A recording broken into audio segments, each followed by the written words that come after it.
Hello student, आज हम लोग 10 क्लास का इकोनॉमिक्स में वैश्वीकरण और भारतीय अर्थव्यवस्था चैप्टर को पढ़ने जा रहे हैं। ये चौथा चैप्टर है और बच्चों इस चैप्टर का फर्स्ट वीडियो मैं भेज चुकी हूँ और आज मैं सेकंड वीडियो भेज रही हूँ और मैं कोशिश करूँगी कि इस वीडियो में सारा चैप्टर आ जाए। तो हम लोग मुख्य मुख्य बातों पर ही ज़्यादा फोकस करेंगे। उससे पहले आप लोगों से मैं फिर से कहती हूँ कि मेरा वीडियो को लाइक और सब्सक्राइब कर लीजिए बच्चों, ताकि जब मैं नया वीडियो डालूँ तो उसका लिंक आप तक पहुँच जाए। तो वैश्वीकरण और भारतीय अर्थव्यवस्था में पिछला वीडियो में हम लोग देखे थे कि वैश्वीकरण किसे कहते हैं और वैश्वीकरण की प्रक्रिया को सरल बनाने में तकनीक के द्वारा या बहुराष्ट्रीय कंपनियां या इंटरनेट के द्वारा प्रौद्योगिकी के द्वारा किस तरह से वैश्वीकरण जो है वो सरल हो गया है। तो इन चीज़ों को हम लोग पिछले वीडियो में देख चुके हैं। तो आज हम लोग देखेंगे वैश्वीकरण,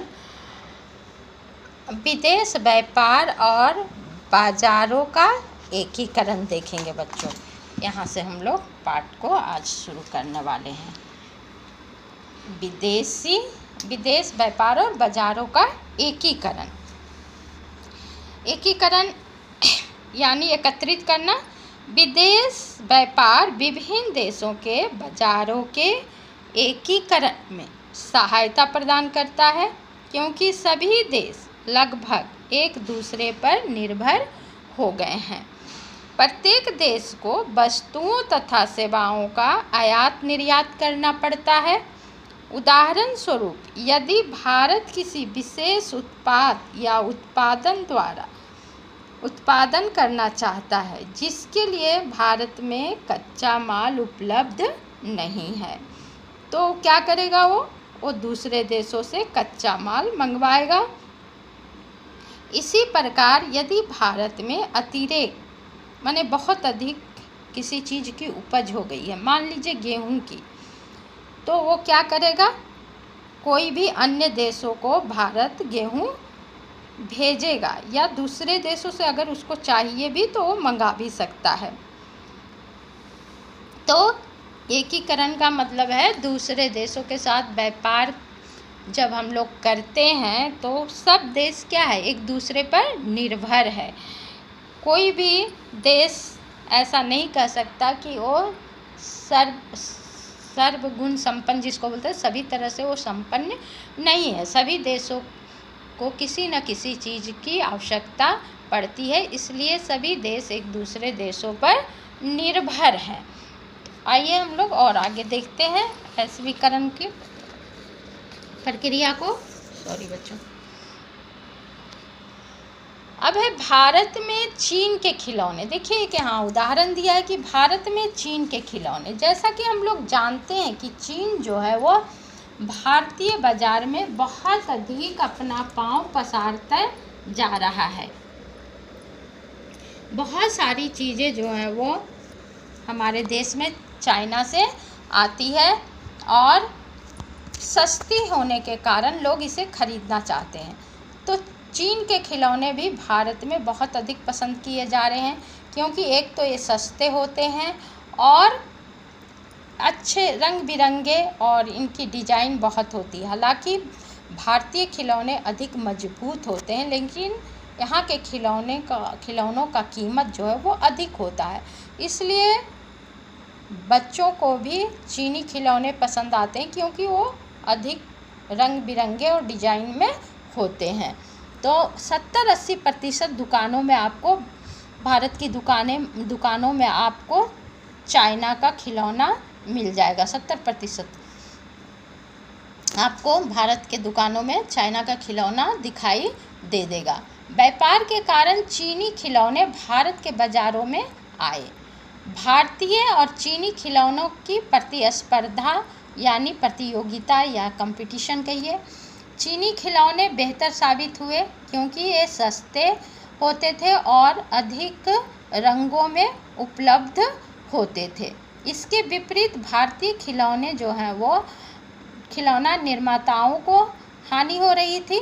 चीन से खिलौने सस्ते आ रहे थे तो लोग वहीं के खिलौने खरीद रहे थे, तो भारत में जो खिलौने निर्माण हो रहे थे वो सेल नहीं हो रहे थे, बिक्री नहीं हो रहे थे, तो भारतीय निर्माताओं को बहुत अधिक हानि हो रही थी क्योंकि उनके खिलौने कम बिकते थे। सामान्यतः व्यापार के खुलने से वस्तुओं का एक बाजार से दूसरे बाजार में आवागमन यानी आना जाना जिसको बोलते हैं होता है। बाजार में वस्तुओं के विकल्प बढ़ जाते हैं। दो बाजारों में एक ही वस्तु का मूल्य एक समान होने लगता है।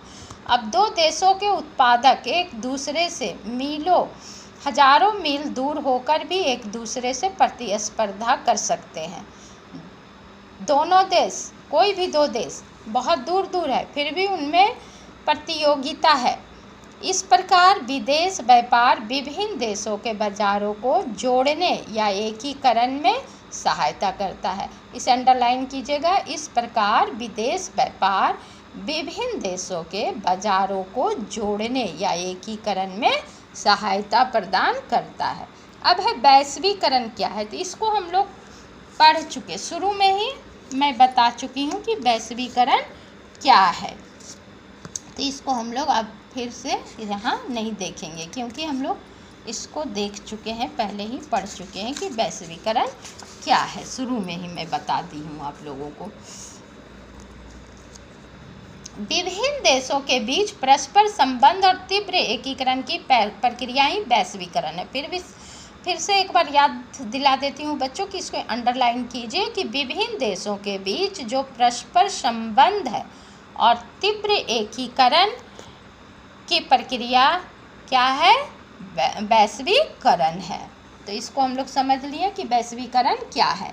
वैश्वीकरण को संभव बनाने वाले कारक कौन कौन से हैं, तो प्रौद्योगिकी है। प्रौद्योगिकी में तीव्र उन्नति व मुख्य कारक है जिसने वैश्वीकरण की प्रक्रिया को उत्प्रेरित किया।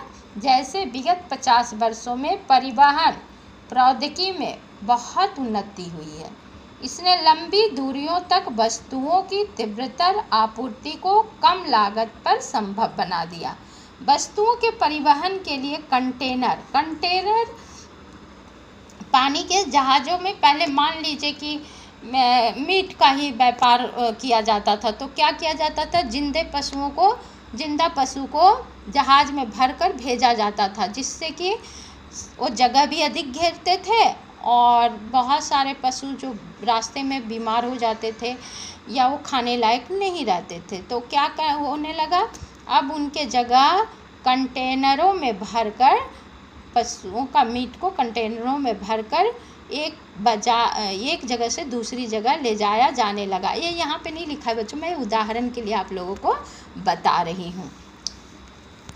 इससे भी अधिक उल्लेखनीय है सूचना एवं संचार प्रौद्योगिकी का विकास। वर्तमान समय में दूरसंचार, कंप्यूटर और इंटरनेट के क्षेत्र में प्रौद्योगिकी द्रुत गति से परिवर्तित हो रही है। दूरसंचार सुविधाओं जैसे कि टेलीग्राफ, टेलीफोन, मोबाइल फ़ोन एवं फैक्स, इंटरनेट के द्वारा का विश्व भर में एक दूसरे से संपर्क करने, सूचनाओं को तत्काल प्राप्त करने और दूरवर्ती क्षेत्रों से संवाद यानी कॉल सेंटर के द्वारा बातचीत के द्वारा प्रयोग किया जाता है। ये सुविधाएं संचार उपग्रहों द्वारा सुगम हुई है। जैसा कि आप जानते होंगे, जीवन के लगभग प्रत्येक क्षेत्र में कंप्यूटरों का प्रवेश हो गया है। आपने इंटरनेट के चमत्कारिक संसार में भी प्रवेश किया होगा, जहां जो कुछ भी आप जानना चाहते हैं और इंटरनेट के द्वारा ये व्यापार जो है वो और भी सुलभ हो गया। लगभग उसकी जानकारी प्राप्त कर सकते हैं। इंटरनेट के द्वारा आप किसी भी देश के बारे में घर बैठे सारी जानकारी आपको प्राप्त हो जाएगी। इंटरनेट से हम तत्काल इलेक्ट्रॉनिक डाक भेज सकते हैं और अत्यंत कम मूल्य पर विश्व भर में बात कर सकते हैं। और अब तो इंटरनेट के द्वारा हम लोग शॉपिंग भी करते हैं, बाज़ारों से सामान या दूसरे देशों से भी सामान हम लोग मंगाते हैं या अपने देशों से भी घर बैठे दूसरी जगह से हमारा जो भी चाहिए हमें वो इंटरनेट के द्वारा उपलब्ध हो जाता है। वैश्वीकरण में संचार प्रौद्योगिकी का उपयोग, तो इसको आप लोग अपने से देख लीजिएगा, सिर्फ जानकारी के लिए है वो, यहाँ से क्वेश्चन नहीं आते हैं बच्चों। अब है विदेश व्यापार तथा विदेशी निवेश का उदारीकरण। अब हम लोग जानेंगे कि उदारीकरण होता क्या है, तो आइए जानते हैं। व्यापार एवं निवेश नीतियों का उदारीकरण वैश्वीकरण प्रक्रिया में निम्नलिखित भूमिका निभाती है। उदारीकरण उद्योगों को बाजार के अनुसार विस्तृत होने की छूट देता है, इससे वैश्वीकरण को सहायता प्राप्त होती है। दूसरा, निवेश का उदारीकरण नए व्यवसायों की स्थापना करने में भी सहायता प्रदान करता है, जो कि वैश्वीकरण का ही एक भाग है। तीसरा है, व्यापार के उदारीकरण का अर्थ अनावश्यक व्यापारिक प्रतिबंधों को हटाने से है, जिसके कारण देशों के बीच आयात निर्यात सरल हो गया है। इसी से वैश्वीकरण का जन्म भी हुआ। तो हम लोग यहाँ देखते हैं कि किस तरह से चाइना से खिलौने आते थे और भारत सरकार खिलौनों के आयात पर कर लगाती है। मान लीजिए हम भारत में चीनी खिलौनों के आयात करते हैं, तो उसके बदले में उसे शुल्क देना पड़ता है चाइना को। तब क्या होगा? इसका अर्थ है कि जो इन खिलौनों का आयात करना चाहते हैं उन्हें इन पर कर देना यानी टैक्स देना होगा। कर के कारण खरीदारों को आयातित खिलौने की थोड़ी सी कीमत अधिक देनी पड़ेगी। चीन के खिलौने अब भारत के बाज़ारों में इतने सस्ते नहीं रह जाएंगे, क्योंकि उसे टैक्स भी चुकाना है और चीन से उनका आयात स्वतः कम हो जाएगा।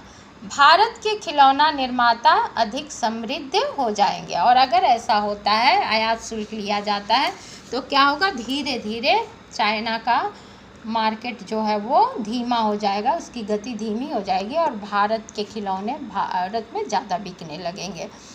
आयात पर कर व्यापक अवरोधक यानी रोक का एक उदाहरण है। इससे अवरोधक इसलिए कहा गया है क्योंकि यह कुछ प्रतिबंध लगाता है। सरकारें व्यापार अवरोधक का प्रयोग विदेश व्यापार वृद्धि या कटौती करने और देश में किस प्रकार की वस्तुएं कितनी मात्रा में आयातित होनी चाहिए यह निर्णय करने के लिए भी कर सकती है। स्वतंत्रता के बाद भारत सरकार ने विदेश व्यापार एवं विदेशी निवेश पर प्रतिबंध लगा रखा था। देश के उत्पादकों को विदेशी प्रतिस्पर्धा से संरक्षण प्रदान करने के लिए यह अनिवार्य माना गया।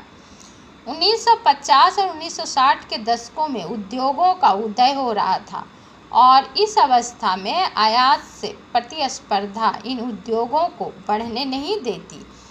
इसलिए भारत न केवल अनिवार्य चीज़ों जैसे कि मशीनरी, उर्वरक यानी खाद और पेट्रोलियम के आयात की ही अनुमति दी। ध्यान दीजिए कि सभी विकसित देशों ने विकास के प्रारंभिक चरणों में घरेलू उत्पादकों को विभिन्न तरीकों से संरक्षण दिया है। भारत में करीब सन 1991 के प्रारंभ से नीतियों में कुछ दूरगामी परिवर्तन भी किए गए। सरकार ने यह निश्चय किया कि भारतीय उत्पादकों के लिए विश्व के उत्पादकों से प्रतिस्पर्धा करने का समय आ गया है। यह महसूस किया गया कि प्रतिस्पर्धा से देश में उत्पादकों के प्रदर्शन में सुधार होगा, क्योंकि उन्हें अपनी गुणवत्ता में सुधार करना होगा। इस निर्णय का प्रभावशाली अंतर्राष्ट्रीय संगठनों ने समर्थन किया। अतः विदेश व्यापार एवं विदेशी निवेश पर से अवरोधों को काफ़ी हद तक हटा लिया गया। इसका अर्थ है कि वस्तुओं का आयात निर्यात सुगमता से किया जा सकता था और विदेशी कंपनियां यहां अपने कार्यालय और कारखाने स्थापित कर सकती थी। सरकार द्वारा अवरोधों अथवा प्रतिबंधों को हटाने की प्रक्रिया उदारीकरण के नाम से जानी जाती है। इसको अंडरलाइन कीजिए। सरकार द्वारा जो अवरोध होते हैं, रुकावट होते हैं या प्रतिबंध होते हैं, उसको हटाने की प्रक्रिया को ही क्या कहते हैं? उदारीकरण। क्वेश्चन आता है, उदारीकरण की प्रक्रिया को समझाएं। व्यापार के उदारीकरण से व्यवसायियों को मुक्त रूप से निर्णय लेने की अनुमति मिली है कि वे क्या आयात या निर्यात करना चाहते हैं। सरकार पहले की तुलना में कम नियंत्रण करती है और इसलिए उसे अधिक उदार कहा जाता है। अब है विश्व व्यापार संगठन। हमने देखा कि कुछ बहुत प्रभावशाली अंतर्राष्ट्रीय संगठनों ने भारत में विदेश व्यापार एवं विदेशी निवेश के उदारीकरण का समर्थन किया। इन संगठनों का मानना है कि विदेश व्यापार और विदेशी निवेश पर सभी अवरोधक हानिकारक हैं। कोई अवरोधक नहीं होना चाहिए। देशों के बीच मुक्त व्यापार होना चाहिए। विश्व के सभी देशों को अपनी नीतियाँ उदार बनानी चाहिए। अभी का ताज़ा घटना है, अभी एक सप्ताह पहले हमारे देश में भी किसानों के लिए कुछ नियम बनाए गए। जो पहले के नियम पुराने समय से चले आ रहे थे, उनमें थोड़ा बदलाव किया गया कि अब किसान जो है वो स्वयं ही मार्केट में जाकर अपना सामान बेच सकता है और जो उसका मुनाफा होगा वो उसके पॉकेट में जाएगा। और पहले था कि किसान पहले से ही जो बिचौलिए होते थे उसके माध्यम से सामान को बेचते थे, बाज़ार में जाता था, तो बिचौलियों को फ़ायदा ज़्यादा होता था और किसान का कम होता था। लेकिन अभी के नियम को भी या तो किसान समझ नहीं पा रहे हैं या उन्हें लग रहा है कि पहले वाला ही नियम सही था, तो इसके लिए विरोध प्रदर्शन हो रहे हैं। ये अभी के एक सप्ताह पहले की ताज़ा घटना है। प्रधानमंत्री नरेंद्र मोदी ने किसानों के लिए जो बिल पास किया है उसमें ये आया है। तो आइए हम लोग चैप्टर में देखें। विश्व व्यापार संगठन एक ऐसा संगठन है जिसका ध्येय अंतर्राष्ट्रीय व्यापार को उदार बनाना है। विकसित देशों की पहल पर शुरू किया गया विश्व व्यापार संगठन अंतर्राष्ट्रीय व्यापार से संबंधित नियमों को निर्धारित करता है और यह देखता है कि इन नियमों का पालन हो। वर्तमान में विश्व के 149 देश विश्व व्यापार संगठन के सदस्य हैं। ये 2006 की बात है, अब तो और भी बढ़ गए होंगे। यद्यपि विश्व व्यापार संगठन सभी देशों को मुक्त व्यापार की सुविधा देता है, परंतु व्यवहार में यह देखा गया कि विकसित देशों ने अनुचित ढंग से व्यापार अवरोधकों को बरकरार रखा है। दूसरी ओर विश्व व्यापार संगठन के नियमों ने विकासशील देशों के व्यापार अवरोधों को हटाने के लिए विवश किया है। इसका एक उदाहरण कृषि उत्पादन के व्यापार पर वर्तमान बहस है। जैसा कि अभी भी हमारे देश में बहस चल रहा है, भारत देश में किसानों और सरकार के बीच में धरना प्रदर्शन भी हो रहे हैं। भारत में वैश्वीकरण का प्रभाव। भारत में वैश्वीकरण का क्या प्रभाव पड़ा? विगत 15 वर्षों में भारतीय अर्थव्यवस्था के वैश्वीकरण ने एक लंबी दूरी तय की है।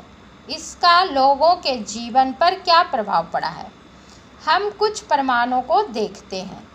वैश्वीकरण और उत्पादकों, स्थानीय एवं विदेशी, दोनों के बीच बृहत माने बहुत बड़ा प्रतिस्पर्धा से उपभोक्ताओं, विशेषकर शहरी क्षेत्र में धनी वर्ग के उपभोक्ताओं को काफ़ी लाभ हुआ है। इन उपभोक्ताओं के समक्ष पहले से अधिक विकल्प हैं और अब अनेक उत्पादों की उत्कृष्ट गुणवत्ता और कम कीमत से लाभान्वित हो रहे हैं। परिणामतः ये लोग पहले की तुलना में आज अपेक्षाकृत उच्चतर जीवन स्तर का आनंद ले रहे हैं। उत्पादकों और श्रमिकों पर वैश्वीकरण का एक समान प्रभाव नहीं पड़ा।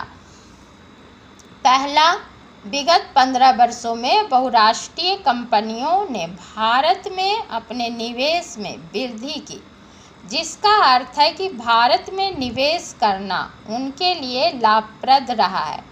बहुराष्ट्रीय कंपनियों ने शहरी इलाकों के उद्योगों जैसे कि सेल फोन, मोटर गाड़ियों, इलेक्ट्रॉनिक सामान, ठंडे पेयजल पदार्थों और जंक खाद्य पदार्थों एवं बैंकिंग जैसी सेवाओं के निवेश में रुचि दिखाई है।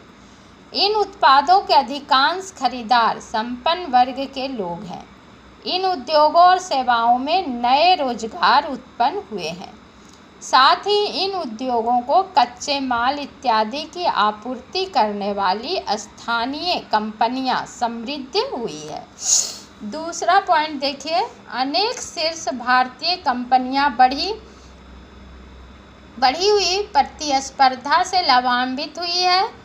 इन कंपनियों ने नवीनतम प्रौद्योगिकी और उत्पादन प्रणाली में निवेश किया और अपने उत्पादन मानकों को ऊंचा उठाया है। कुछ ने विदेशी कंपनियों के साथ सफलतापूर्वक सहयोग कर लाभ भी अर्जित किया। इससे भी आगे वैश्वीकरण ने कुछ बड़ी भारतीय कंपनियों को बहुराष्ट्रीय कंपनियों के रूप में उभरने के योग्य बनाया है। जैसे कि टाटा मोटर्स कंपनी जो हमारे झारखंड के जमशेदपुर में ही है, टेल्को क्षेत्र में, यहाँ मोटर गाड़ियाँ बनती है। इन्फोसिस आईटी कंपनी है। रैनबैक्सी दवाइयों की कंपनी है। एशियन पेंट्स पेंट जो दीवारों में पेंट होते हैं। सुंदरतम फास्टनर्स नट और बोल्ट बनाने का काम करते हैं। कुछ ऐसी भारतीय कंपनियां हैं जो विश्व स्तर पर अपने क्रियाकलापों का प्रसार कर रही है। वैश्वीकरण ने सेवा प्रदाता कंपनियों, विशेषकर सूचना और संचार प्रौद्योगिकी वाली कंपनियों के लिए नए अवसरों का सृजन किया है। भारतीय कंपनी द्वारा लंदन स्थित कंपनी के लिए पत्रिका का प्रकाशन और कॉल सेंटर इसके उदाहरण है। इसके अतिरिक्त आंकड़ा प्रविष्ट यानी डाटा एंट्री, लेखाकरण, प्रशासनिक कार्य, इंजीनियरिंग जैसी कई सेवाएं भारत जैसे देशों में अब सस्ते में उपलब्ध हो रहे हैं और विकसित देशों को निर्यात भी की जा रही है। तो मुझे उम्मीद है बच्चों कि आप लोगों को चैप्टर समझ में आ रहा होगा, और जब वीडियो देखिएगा तो किताब को सामने रखिएगा बच्चों। अब हम लोग देखेंगे बढ़ती प्रतियोगिता। तो अब हम लोग थोड़ा शॉर्ट में जाएंगे बच्चों कि किस तरह से प्रतियोगिता जो है वो एक देश से दूसरे देश में एक तरह से प्रतिस्पर्धा जो कहते हैं वो बढ़ती जा रही है। इसको आप लोग अपने से देखिएगा, एक कहानी की तरह है कि किस तरह से एक देश दूसरे देश से टेक्नोलॉजी के क्षेत्र में प्रतिस्पर्धा कर रहे हैं, या अपने ही देशों में एक कंपनी दूसरे कंपनी के साथ, है ना। उसके बाद है प्रतिस्पर्धा और अनिश्चित रोजगार। वैश्वीकरण और प्रतिस्पर्धा के दबाव ने श्रमिकों के जीवन को व्यापक रूप से प्रभावित किया है। बढ़ती प्रतिस्पर्धा के कारण अधिकांश नियोक्ता इन दिनों श्रमिकों को रोजगार देने में लचीलापन पसंद करते हैं। इसका अर्थ है कि श्रमिकों को रोजगार अब सुनिश्चित नहीं है। बहुत सारी कंपनियां आ गई है, बहुत सारा प्रतिस्पर्धा आ गया है, सारे काम टेक्नोलॉजी के द्वारा हो रहा है, तो धीरे धीरे नौकरियां भी कम होती जा रही है क्योंकि काम जो है वो मशीनों के द्वारा हो रहा है।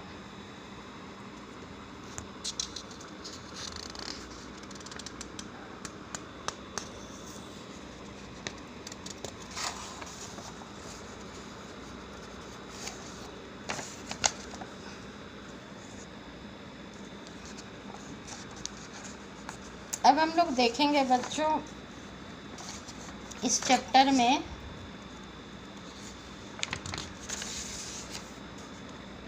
न्याय संगत वैश्वीकरण के लिए संघर्ष।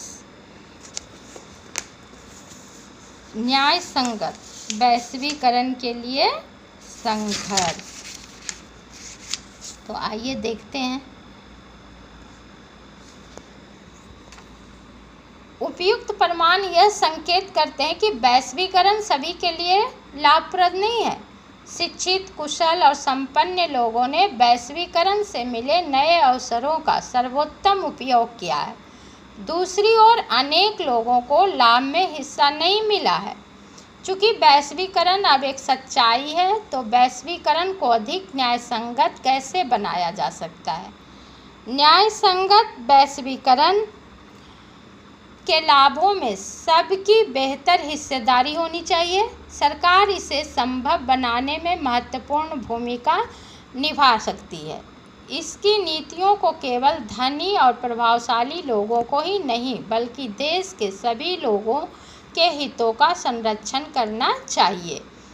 आपने सरकार द्वारा किए जाने वाले कुछ उपायों के बारे में पढ़ा है। जैसे सरकार यह सुनिश्चित कर सकती है कि श्रमिक कानूनों का उचित कार्यान्वयन हो और श्रमिकों को अपने अधिकार भी मिले। बहुत सारे श्रमिक ऐसे हैं जिन्हें अपने अधिकार के बारे में पता नहीं होता है। अगला चैप्टर में हम लोग जैसे पढ़ेंगे उपभोक्ता के अधिकार में कुछ सारी बातों हम लोग जानेंगे कि क्या अधिकार होते हैं लोगों के। यह छोटे उत्पादकों को कार्य निष्पादन में सुधार के लिए उस समय तक मदद कर सकती है जब तक वे प्रतिस्पर्धा के लिए सक्षम ना हो जाएं। यदि जरूरी हुआ तो सरकार व्यापार और निवेश अवरोधकों का उपयोग कर सकती है। यह न्यायसंगत नियमों के लिए विश्व व्यापार संगठन से समझौते भी कर सकती है। विश्व व्यापार संगठन में विकसित देशों के वर्चस्व के विरुद्ध समान हितों वाले विकासशील देशों को मिलकर लड़ना होगा। विगत कुछ वर्षों में बड़े अभियानों और जन संगठनों के प्रतिनिधियों ने विश्व व्यापार संगठन के व्यापार और निवेश से संबंधित महत्वपूर्ण निर्णयों को प्रभावित किया है। यह प्रदर्शित करता है कि जनता भी न्यायसंगत वैश्वीकरण के संघर्ष में महत्वपूर्ण भूमिका निभा सकते हैं। ये तो पाठ का पूरा सारांश है बच्चों, इसको आप लोग देखिएगा। तो पाठ कंप्लीट हो गया, आप लोग इसे ध्यानपूर्वक देखिएगा।